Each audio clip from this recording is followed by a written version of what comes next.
In this demonstration, I'm going to show you how to use ActiveDirectory to define users and groups that are passed through Okta to OverOps for a single sign-on solution. I already have ActiveDirectory set up with my groups, and you'll see that I've gone ahead and named them with OverOps first in the name. That way it's just easier to find, and then I can have any other details. What's passed through here is strictly a string into Okta. I also have one user already set up, where this user isn't a member of anything at this time, but we'll go ahead and add him in just a moment. In Okta, we already have our integration set up to ActiveDirectory and the agent installed on ActiveDirectory. Your administrators probably have done this already too. I've also gone ahead in this case and followed the directions on the OverOps website to set up Okta to OverOps.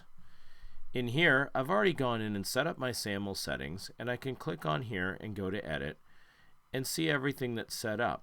One thing I want to point out is that it's important to make sure you define your attribute statement.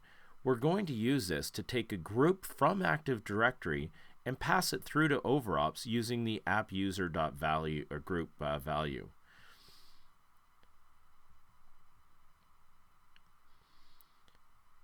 The next thing we'll take a look at here is how this is passed across. So I've created a profile in Okta for OverOps. This profile is defined to show that we're going to use this group attribute.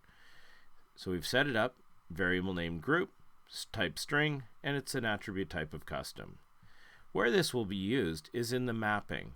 The mapping goes from Okta to OverOps. And I've created this on a bigger slide so you can see it.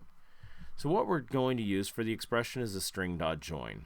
And in between each of these expressions within here, I'm going to place a comma space. It's very important to have that space. In fact, all the spaces in here are definitely required, or otherwise it may not be evaluated properly.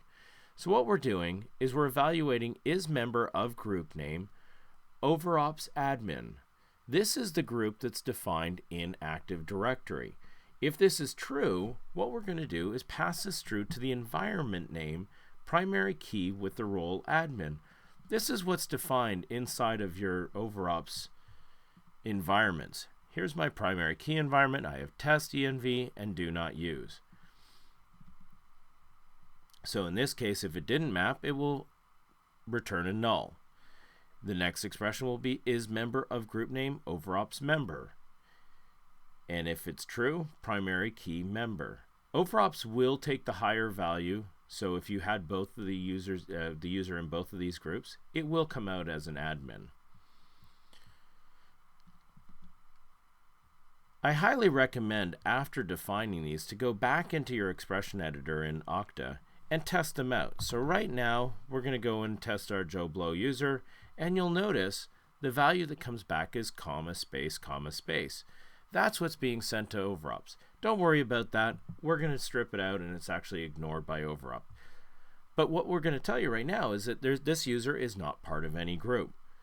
So if Okta is set up properly, the user won't even get to see OverOps as a value for an application to sign into. Let's go back to ActiveDirectory and we can define this user. So we'll go in here and let's add them to the admin group. We'll go in here, add Joe Blow, check names, there we go, hit OK and apply. Now normally ActiveDirectory would go sync in the background on a periodic basis to ActiveDirectory, but since we're doing a demonstration we want to see the results immediately, I'm going to go into the directory integration and I'm going to actually force this synchronization right now. So we'll go into import and import now. Likewise, the same type of integration is with OverOps. I do recommend you go into Applications, select the OverOps application, and if you go to the Sign On section in here, you'll see there's an Update Now section as well. This will make sure everything is in sync from ActiveDirectory through to Okta and all the way through to OverOps. Let's go take a look at this expression. Let's see if it maps out as we expect right now. So we'll go to the Profile Editor.